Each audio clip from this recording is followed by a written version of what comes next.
Assalamualaikum warahmatullahi wabarakatuh. Bismillahirrahmanirrahim. Alhamdulillahi rabbil alamin. Wassalatu wassalamu ala asyrafil anbiya wal mursalin wa ala alihi wa ashabihi ajma'in. La haula wala quwwata illa billahil aliyyil azim. Rabbi shrah li sadri wa yassir li amri wahlul 'uqdatam min lisani yafqahu qawli. Amma ba'du, fa aqulu wa 'alallahi tawakkuli. Ma'asyiral hadirin, jamaah yang mulia, Rasulullah sallallahu alaihi wasallam pernah bertanya kepada iblis, "Pakam a'da'uka min ummati?" Maka yaitu berapa banyak musuh-musuh engkau daripada umatku. Qala, menjawab iblis, Ishruna nafaran, musuh-musuhku ada 20 gulungan. Awaluhum anta ya Muhammadu, pertama mereka musuhku adalah engkau. Fa inni afraduka, maka bahwasanya aku, kata iblis, yaitu jengkel aku kepada engkau. Wa afradu ahla baitika, dan jengkel kepada ahli bait engkau. Maka iblis marah dengan Nabi dan ahli bait Nabi dan zuriat Nabi. Maka itu Nabi bersabda mengingatkan kepada kita umatnya, Atibu auladakum ala salasi khisal, didiklah oleh kamu, kata Nabi, anak-anakmu memiliki sebanyak 3 macam perkara. Yang pertama, hobi nabiyikum, didik anak agar mencintai Nabi kamu. Maka itu kita selalu mengingatkan tentang sejarah kelahiran Nabi sallallahu alaihi wasallam dan akhlak budi pekertinya Nabi yang harus kita jadikan contoh tauladan. Maka itu kita senantiasa dianjurkan berselawat untuk Nabi sallallahu alaihi wasallam sampai ada merasa rindu hendak bertemu Nabi, walau biru'ya, sekalipun lewat mimpi. Jadi membaca selawat itu sampai hati kita rindu dengan Nabi. Maka kalau belum rindu, perbanyak terus membaca selawat. Ambil selawat paling ringan, Allahumma sholli ala Sayyidina Muhammad wa ala ali. Kalau bisa 500 kali sehari semalam. Nah, jadi sewaktu 100 itu katanya mudah-mudahan anak menurut dengan kita. Kalau kita bercakap, dia kada jauh dengan kita. Itu amalan pendingin dalam rumah tangga, banyak baca selawat. Karena itu mencintai Nabi sampai bisa rindu hendak berjumpa Nabi sallallahu alaihi wasallam. Yang kedua, kata Nabi, wa ahli baiti, didik anak itu agar mencintai ahli baitnya Nabi. Jadi cinta kepada Nabi dan ahli bait Nabi sallallahu alaihi wasallam. Kenapa? Sebab karena iblis kada senang dengan Nabi dan ahli bait Nabi. Ada yang kedua, yang ketiga, wa qiraatil Quran, dan banyak membaca Al-Quran. Apalagi di bulan suci Ramadan, mulai nisfu Sa'ban kita sudah memperbanyak membaca Al-Quran. InsyaAllah nanti nisfu Sa'ban kena malam Jumat. Nah, kita beruntung sangat. Malam Jumat itu malam yang paling baik di antara semua malam. Semua malam itu ada malam Sabtu, malam Ahad, malam Senin, tapi paling baik malam adalah malam Jumat dan siangnya. Kemudian bersamaan pula dengan malam yang mulia, tidak ada malam yang lebih baik setelah malam Lailatul Qadar dibanding dengan malam nisfu Sya'ban. Nah, pas pulang malam Jumat, malam nisfu Sya'ban, dianjurkan kepada kita untuk memperbanyak amal ibadah kepada Allah. Pertama, membaca Yasin 3 kali. Ada di antaranya supaya umur panjang, sehat, dan mudah beramal.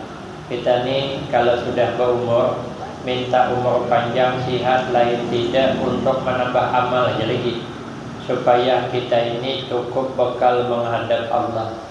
Amalan panjang umur adalah membaca Yasin malam nisfu Sya'ban.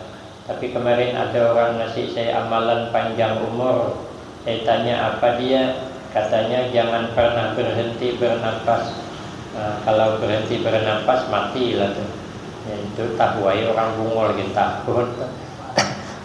Cuman kalau hendak beramalan malam nisfu Sya'ban nih Pak, kita baca Yasin supaya umur panjang, sihat wal afiat, dapat menambah amal. Ada lagi nanti membaca Yasin supaya murah rezeki, rezeki yang barakah. Ada lagi nanti membaca Yasin supaya kita ini dijadikan Allah husnul khatimah. Maka itu orang-orang hebat itu senantiasa menangis siang malam, yang berilmu takut kalau ilmunya kada tak amalkan. Yang sudah beramal menangis takut kalau amalnya tidak ikhlas. Yang sudah beramal ikhlas siang malam bisa menangis takut kalau tidak husnul khatimah. Ya Allah biha, ya Allah biha, ya Allah bi husnul khatimah. Aina malam nisfu Sya'ban kita membaca Yasin, itu adalah bahagian daripada Al-Quranul Karim. 3 kali bulik pula kita membaca. Agar apa? Dosa kita diampuni Allah. Maka itu antara lain dosa kada diampuni Allah malam itu karena hukukul walidain katanya, durhaka kepada kedua orang tua. Maka kita menyambut malam nisfu Sya'ban, kita lebih memperbaiki hubungan dengan orang tua kita. Orang tua kita sudah berpulang ke rahmatullah. Kita tidak berbuat baik, tidak bisa lagi. Tidak belikan ikan, tidak bisa. Tidak ngasih ayam kampung, tidak bisa. Ngasih duit, tidak bisa. Maka malam nisfu Sya'ban itu kita tambah amalan, berzikirkah, baca Al-Quran kah, berdoa supaya apa yang kita amalkan di malam itu pahalanya dialirkan kepada kedua orang tua kita. Nanti supaya itu termasuk birrul walidain, supaya malam itu dosa kita diampuni. Karena malam nisfu Sya'ban itu adalah laporan amal setiap tahun. Maka malam nisfu Sya'ban nanti dilaporkan amal kita selama setahun. Maka itu kita mengharap agar dosa kita dihapus. Hanya yang dikirim adalah pahala dan rahmat Allah saja. Maka berusaha kita malam nisfu Sya'ban beramal yang lebih banyak. Mudah-mudahan habis nisfu Sya'ban nanti karena bersih daripada dosa, kita gampang untuk beramal ibadah, ringan hati, senang hati, merasa nyaman di dalam beribadah di bulan suci Ramadan. Bahkan saat ini kita sudah mulai merindukan hadirnya malam-malam Ramadan, malam-malam sembahyang tarawih. Merasa terdengar sudah di pendengaran kita. As-sholatu jami'ah, as-sholatu sunnat tarawih, rahimakumullah. Asa terdengar sudah bacaan-bacaan Al-Quran, tadarus di masjid-masjid, sudah rasa terbayang sudah. Apalagi martabak, kuih lapis, iscindol di pasar. Nah, pasar apa namanya tuh? Nah, pasar Baduk itu sudah terbayang tuh. Buka puasa bersama, makan sahur bersama, terbayang sudah. Rindu kita, gembira kita. Maka gembiranya dengan mengharap datangnya bulan suci Ramadan itu semacam ada jaminan sudah. Allah haramkan jasad kita disentuh api neraka. Makanya kita di bulan Rajab sudah berulang-ulang membaca doa, Allahumma barik lana fi Rajab wa Sya'bana wa ballighna Ramadan. Ya Allah, berkahilah kami di bulan Rajab, berkahi kami di bulan Sya'ban ini, dan sampaikan kami di bulan suci Ramadan untuk meningkatkan amal ibadah kita kepada Allah. Amin, Allahumma amin. Yang kedua, kata iblis musuh saya, wahamilul Quran iza amila bima fihi. Orang yang hafal Al-Quran apabila dia mengamalkan dengan Al-Quran itu. Orang-orang hafal Al-Quran, Al-Hafiz, Al-Hafizah, iblis marah dia. Apalagi kalau ada simaan Al-Quran, tadarusan Al-Quran, bulan Ramadan sampai khatam, dari pagi mulai bersembahyang subuh sampai nanti hendak buka puasa. Nah, maka dalam bulan Ramadan pula mengamalkan orang-orang hafal Al-Quran, akan baca Al-Quran, iblis marah dia. Tidak suka dia dengan orang yang membaca Al-Quranul Karim. Nah, kenapa? Sebab karena orang-orang yang suka membaca Al-Quran itu surga rindu. Al-jannatu mustaqatun ila arba'ati nafarin. Surga rindu kepada 4 macam golongan orang. Yang paling pertama dirindukan surga adalah talil Quran, orang yang suka membaca Al-Quran. Maka kita bercita-cita mulai nifus Sya'ban, mulai baca Al-Quran, tidak akan habis bulan suci Ramadan kecuali Al-Quran khatam. Itu cita-cita kita di tahun ini. Syukur-syukur 2 kali khatam, syukur-syukur 3 kali khatam, paling tidak 1 kali khatam mulai nisfu Sya'ban. Karena kalau mulai Ramadan, kalau kita pada lancar, bisa pada sempat habis, terhalang dengan hendak ke pasar malam. Ya, pasar malam itu 17 ke atas. Jadi kita kadang bikin kue, persiapan lebaran, kadang terganggu waktu untuk baca Al-Quran. Jadi mulai nisfu Sya'ban ya, dapat 15 juz menjelang Ramadan. Nah, jadi 15 juz saja lagi bulan Ramadan. Amun asa bisa nambah sedapatnya, karena itu musuh iblis laknatullah. Yang ketiga, ujar iblis musuhku, wa alwal muazzinu lillahi fi khamsi salawatin. Orang yang azan karena Allah pada sembahyang 5 waktu. Pokoknya orang ini kalau sampai waktu 5 waktu ini azan terus, ya azan terus. Bila sampai waktu azan, bila sampai waktu azan. Orang yang azan itu ujar Nabi, iza mata lam yudawwad fi qabrihi. Orang yang suka azan sembahyang 5 waktu itu, dia nanti apabila mati tidak akan dimakan ulat di dalam kuburnya. Dan jasadnya utuh, tidak dimakan ulat. Tapi azan 5 waktu betul-betul mengharap ridha Allah. Maka itu bila ada kesempatan azan. Cuman kalau kita ditunggal nih, kalau suara kada berisi, kena azan juga. Karena orang rata-rata banyak belagu. Kada sama kami di Pekalongan. Kami mondok dengan Ustaz Juldi di Pekalongan. Kalau Pekalongan biasanya yang belagu panjang tuh Masjid Jami.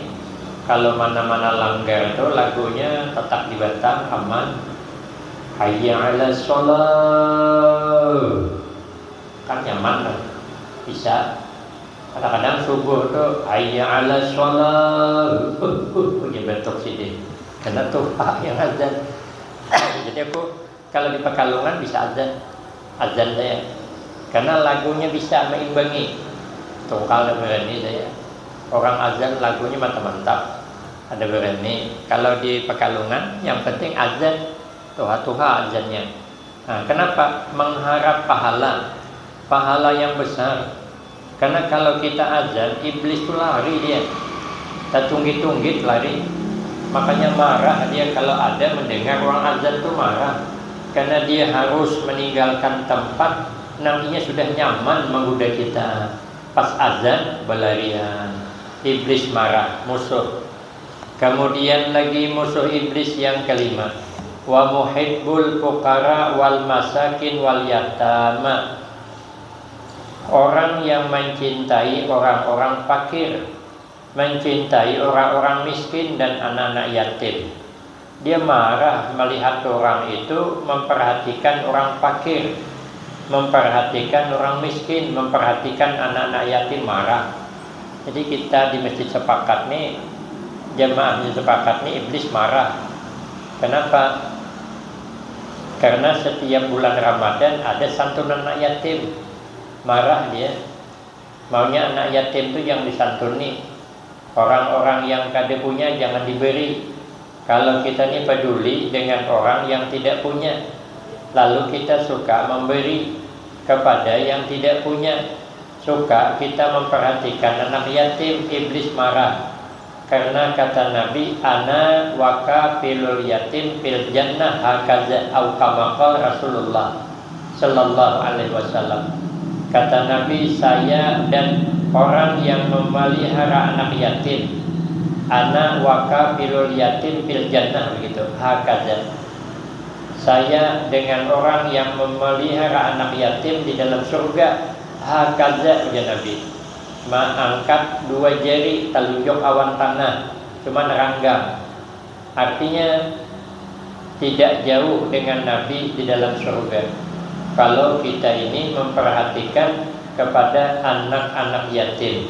Iblis marah melihat orang itu yang mau peduli dengan anak yatim, kemudian memperhatikan orang-orang yang fakir miskin. Kenapa? Karena kalau masih duduk bersama orang fakir, itu kata Nabi minat tawadhu, yaitu sebahagian daripada tanda-tanda tawadhu, rendah hati kita. Iblis itu tidak suka melihat orang tawadhu. Iblis tidak suka melihat orang rendah diri, tidak suka. Dia suka melihat orang sombong.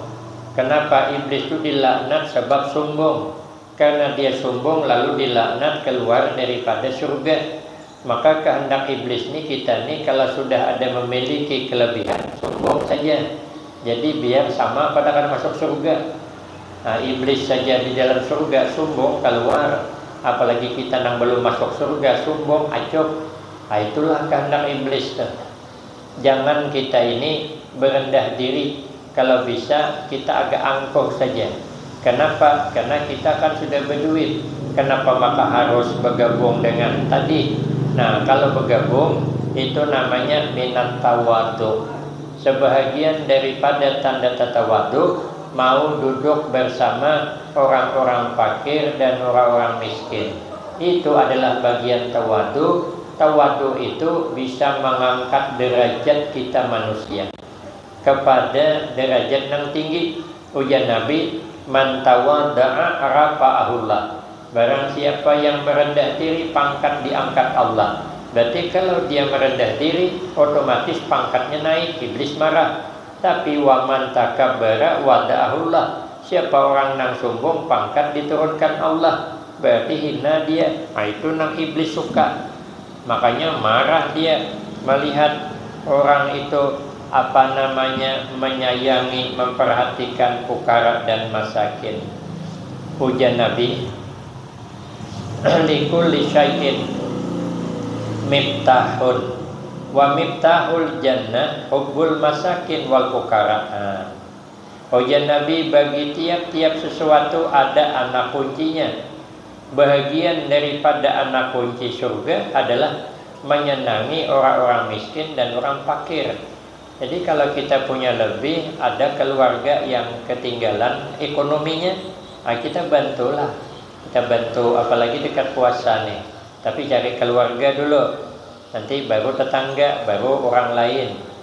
Kalau orang cuman diperhatikan, keluarga tidak. Lalu keluarga ada yang tidak makan, itu ada yang keras, tidak dapat pahala bersedekah dengan orang kalau keluarganya tidak makan dan dia bisa membantu, tapi kan membantu malah orang yang dibantunya, maka pahalanya hilang, kada dapat. Maka itu keluarga dulu kita perhatikan kalau kita punya kelebihan, karena itu adalah miftahul jannah, anak kunci surga. Orang yang suka, yang senang memperhatikan orang-orang miskin dan orang-orang fakir. Nyaman kita kalau mengundang orang-orang yang tidak punya. Itu kalau kita suruh hidangan, alhamdulillah habis. Siapa yang miskin, yang jelas orang mundok. Orang mundok itu semuanya miskin. Yang sugih kan abahnya, dia kiriman pas-pasan. Itu kalau diundang, santri itu diundang, suruh hidangan, alhamdulillah bersih. Kawan saya punya dalil, an-nazafatu minal iman. Kebersihan itu setengah daripada iman. Jadi bersih hidangan. Kalau disuruhi kami dulu waktu mondok, yang di PHI kita juga kemarin, bila ada undangan muqaddam, kami tulakan, berebut tulakan, membaca Al-Quran sejus seorang. Kayaknya disuruhi nasi piring, lauk ayam, oh mau nyamannya. Habis lingis piring tuh, kan bepala. Tapi kalau kita mengundang sesama kita, suruhi sepiring seorang, kebanyakan dah telap, paling sudah tuha. Saya disuruhi sepiring, mana telap habiskan, paling-paling sedikit. Makanya saya biasa kalau disuruhi pakai piring, saya minta piring kosong, tidak telap habiskan. Nah, tapi kalau santri waktu tidak punya, itu kalau disuruhi habis, karena saya pernah jadi santri. Nah, jadi kalau kita peduli dengan mereka, membuat senang kepada mereka, ternyata itu bahagian daripada anak kunci surga. Yang ke-7, wazu qalbin rahim. Nah, yang iblis marah ini orang yang mempunyai hati yang belas kasih. Ya, dia ini nih penyayang. Iblis marah melihat orang hidup bersayang-sayangan. Iblis maunya melihat orang ini hidup jangan rukun. Karena kalau kita ini memutuskan sifat silaturahim kepada sanak keluarga, tidak bertegur sapa dengan pemilihnya, maka nanti malam nisfu Sya'ban ini tidak dapat ampunan. Maka iblis itu suka biar sama awaninya, kada dapat ampunan. Nah, tapi kalau inya punya zu qalbin rahim, punya sifat hati yang belas kasih, maka dia akan dapat ampunan bila beramal di malam nisfu Sya'ban. Maka iblis itu tidak suka melihat orang hidup ini rukun, hidup bersayang-sayangan, kada suka. Karena ujian Nabi, abdalul a'mal ba'dal iman at-tawaddud bainan nas. Sepaling abdal amal setelah kita beriman kepada Allah, kita sama kita ini hidup saling bersayang-sayangan. Kal walid ma'al walad, seperti sayangnya orang tua dengan anaknya. Orang tua dengan anak itu sayangnya tidak dapat dibayangkan. Ada orang bilang pernah suatu saat anaknya itu disambar buaya, diterkam buaya, dibawa buaya penyalam. Abahnya jauh, tapi abahnya kenal itu baju anaknya. Dikejar abahnya pakai senjata, terjun. Buaya sudah menyalam di lubuknya. Berani terjun ke lubuk buaya karena mengingat anak. Pada tahulah kalau anak sudah mati, macam mana hidup, sudah dinyala makannya lama tuh. Tapi kada peduli. Walaupun anak tinggal main di tajuninya, mungkin di harinya parutnya tuh gelianan naik ke atas. Begitu naik ke atas, tungganginya cocoknya mata buaya tuh, lepas, dapatnya ngambil anaknya di mulut buaya. Saking sayangnya dengan anak, rupanya buaya tuh kalau dicucuk matanya melepas. Cuman ada yang bertanya, macam mana cara menyucuknya Ustaz? Saya bilang tidak bisa lah, sudah ditabadahkan dari caranya cucuk mata melepas, cara menyucuk pulang bertakun. Dia karena dia sayang dengan anak berani. Tapi ada saya dikasih orang amalan supaya jangan ketemu buaya dan jangan ketemu harimau dan jangan ketemu hewan yang berbisa, dan tidak akan ketemu penyengat. Ada dikasih amalan. Saya pas ke Kota Baru, seberang dengan Batu Licin, Kalimantan Selatan. Jadi saya dari Batu Licin menyeberang ke Kota Baru. Pokoknya Kota Baru itu dikelilingi laut, pulau. Itulah gunung yang tinggi, Gunung Bemiga. Kan ada nyanyinya dulu, Kota Baru gunungnya Bemigaan. Situ rupanya. Saya naik ke atas. Memang tertutup awan, gunung itu tinggi. Pas seberangan dengan Batu Licin, Kalimantan Selatan, daerah Tanah Bumbu, ya. Sebelahan dengan Kabupaten Tanah Laut, baru Banjarmasin. Sekalinya kata orang sana, ada amalan guru ai katanya supaya kita nih jangan ketemu dengan hewan berbisa, jangan ketemu dengan hewan yang ganas. Ada amalannya. Pokoknya kalau tahu, yang penting katanya amalannya tahu asalnya. Kalau kita nih tahu asal buaya itu tidak akan pernah ketemu. Kalau kita tahu asal harimau tidak akan pernah ketemu. Kalau kita asalnya ular itu tahu tidak akan ketemu.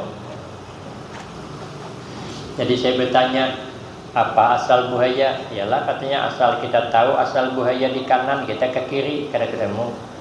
Kalau kita tahu asal harimau di kiri, kita ke kanan, kada ketemu. Wah, ini orang awak maka iya anda nak belajar asalnya supaya jangan ketemu harimau gitu. Aku tahu aja. Kalau kita tahu harimau ada di sana, jangan ke sana ke sini. Betul lah. Itu kan dikasih amalan, dia tahu deh. Saya ini sedanglah pintarnya bercakap, tapi kalau ke Banjar kalah terus, tidak pernah menang. Saya ditanya, Ustaz katanya, guru katanya, kalau di Tongkal ayam umur seminggu, ayam apa namanya? Saya bilang anak ayam. Kalau di sini katanya tidak, kalau ayam umur seminggu berarti ayam mati. Kenapa? Karena umur seminggu cuman, jadi sudah seminggu mati lah lagi. Nah, ada meleset juga gini. Tapi betul, ditanya kenapa ikan haruan kalau makan menyambar? Tidak dapat saya. Ada pintar saya bercakap, halah, rupanya ikan haruan tidak punya tangan katanya. Kalau haruan punya tangan, dia kadang menyambar, megang dia. Betul juga. Jadi memang lihai-lihai di sana bercakap, meleset sedikit. Di sini Ustaz katanya kopiah buruk dah boleh jadi imam. Mui kataku kalau kopiah ada tukar macam mana jadi imam? Iyalah katanya, tidak boleh kopiah buruk jadi imam. Yang jadi imam itu orangnya. Kalau kopiah jadi imam pada boleh. Kalah terus sama menang. Sedikit dia bercakap, kalah terus. Nah, jadi kita punya sifat sayang bersayangan seperti orang tua dengan anak kandung sendiri, hidup rukun damai. Mudah-mudahan malam nisfu Sa'ban kita semuanya, bahkan sebelum nisfu Sa'ban, dosa kita sudah diampuni Allah, berganti dengan rahmatnya. Amin Allahumma amin. Saya tidak mengurangi rasa hormat kepada sempian seberataan.